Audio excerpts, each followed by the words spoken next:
এই বলে কালবৈশাখী জ্বর। তো আজকে সকালবেলা আকাশটা একটু ভালোই ছিল, কিন্তু এত পরিমাণে অন্ধকার হয়েছে, আমি তো মনে করছি কি জানি হয়েছে, দুনিয়াতে মনে কেমন হইয়া যাইতেছে বুঝছেন। এত অন্ধকার হইয়া এই যে জ্বর শুরু হয়েছে রে ভাই, এত পরিমাণে জ্বর। এই যে গাছের আম পইরা সব শেষ, তো এক ছুট বাতিজা আর কি ওই আমগুলা টুকাইয়া জমাইতেছে ওই নেওয়ার জন্য। তো এই যে দেখেন কি পরিমাণে জ্বর, কি বলবো আর, মানে আমার কাছে অনেক ভয় লাগতেছে। তো এই জ্বরের মধ্যে আইসে ওই আমটু খাইতে বুঝছেন, সাহস দেখেন পোলা পাইনের, ওরে বাপরে বাপ বাপরে বাপ। তো এই যে দেখেন বাড়ির অবস্থা, মানে যেরকম বাতাস এরকম বৃষ্টি, টানা বৃষ্টি 1 থেকে 1.5 ঘন্টা যাবত আমি এখানেই দাঁড়াইয়ে আছি, শুধু ভিডিও করতেছি।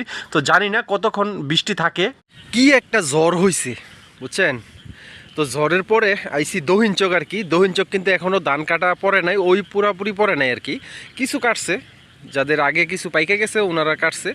তো ধানের কি পরিস্থিতি এটা দেখতে আর কি। তো আইসা দেখি দহিন চোখ কিন্তু একবারে ধান শুয়াই লাইছে, এই যে দেখেন। আর এটা কিন্তু আমাদের জমি এই কোনাটা দিয়ে শুইছে। আর ওই যে আমাদের পাশের জমিগুলা আর এই যে এগুলা দেখেন কি অবস্থা করছে। তো এটা দেখতে আইসি আর কি, কারণ এই ধানগুলা এখন কিন্তু কাটার সময় চলতেছে বুঝছেন, এগুলো কিন্তু কাটার পারফেক্ট, কিন্তু হয়তো 3 দিন ধরে বৃষ্টি হইতেছে, বৃষ্টির কারণে ধান কাটতে পারতেছে না। তো এখন দেখেন কি পরিস্থিতি আর কি লস কৃষকের। তো এটা দেখতে আইলাম আর কি। আর দেখলেন তো ভাই এটা কি জ্বর আর তুহান, এটা কি আমি জ্বর কমু না তুহান কমু, ওরে বাপরে বাপ বাপরে বাপ, এত বড় তুহান। মানে আমি যে দোকানের মধ্যে দাঁড়াই রয়েছি রফিক কাকার দোকানে, আমি যেমন দেখতেছি আমার সহকারে উড়াই লইয়া যেতেছে, এই হইতেছে দোহানের পরিস্থিতি। আরে দোহান না সরি, তুহানের পরিস্থিতি। আর ওই যে আমার ঘাস ক্ষেত একবারে বিছাই দিছে, এখন ঘাস কাটতে যে একটা কষ্ট হইব। তো এই যে দহিন চোখের পরিস্থিতি দেখেন। আর বৃষ্টি কিন্তু এখনও থামে নাই, প্রায় টানা 3 ঘন্টার মতো বৃষ্টি, টানা এখনও বৃষ্টি পড়তেছে, এই যে আমার মোবাইলে দেখতেছেন কিন্তু।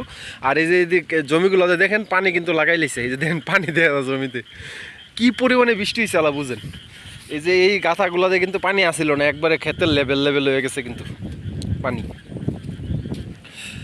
তো এখন ওই যে একটা জমি কার জানি এটার একবারে ধরেন ইয়ার সাথে মিশাইছে, মানে মাটির সাথে মিশাই লাইছে। আবার ওই অনেকে জমির ক্ষেতে লাইল কাইটে দিতেছে যেন পানি যেন না ঢুকে জমিতে, কারণ এগুলা যেগুলা শুয়ে যাইতেছে এগুলা কিন্তু মেশিন দিয়ে কাটা যাইব না। আর মেশিন দিয়ে কাটলে যে একটা সুবিধা, হ্যাঁ। আর ও রে আমি তো ওইটা দেখি না, এই যে এনে দেখেন এই সাইডটা দেখেন জমির, এই যে এই সাইডটা কী হয়েছে কী করছে অবস্থাটা দেখেন, মানে একবারে দুঃখজনক। তো আমাদের ওইখানে একটা জমি আছিল, এটা গতকালকে কাটছি, কাইটা লইয়া টইয়া মানে কারিদা রাখছি আর কি।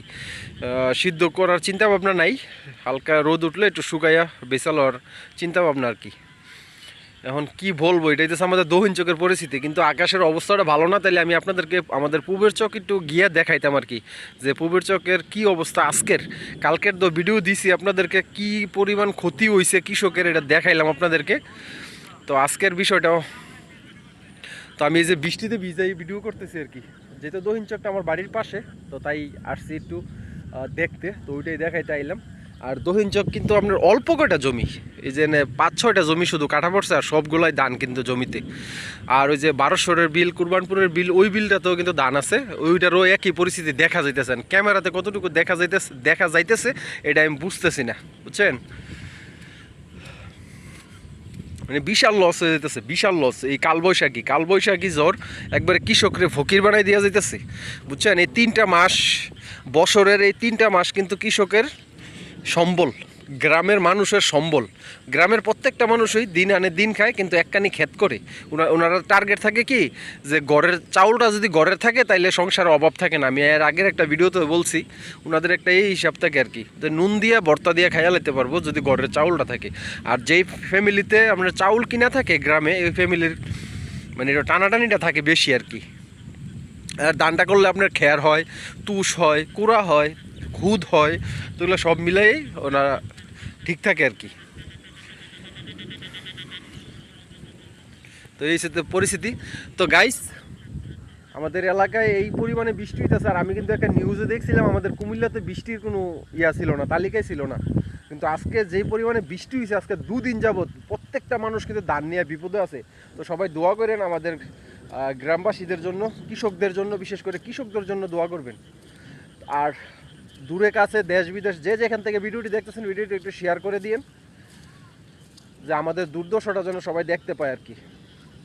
তো সবাই ভালো থাকেন, আসসালামু আলাইকুম, আল্লাহ হাফেজ।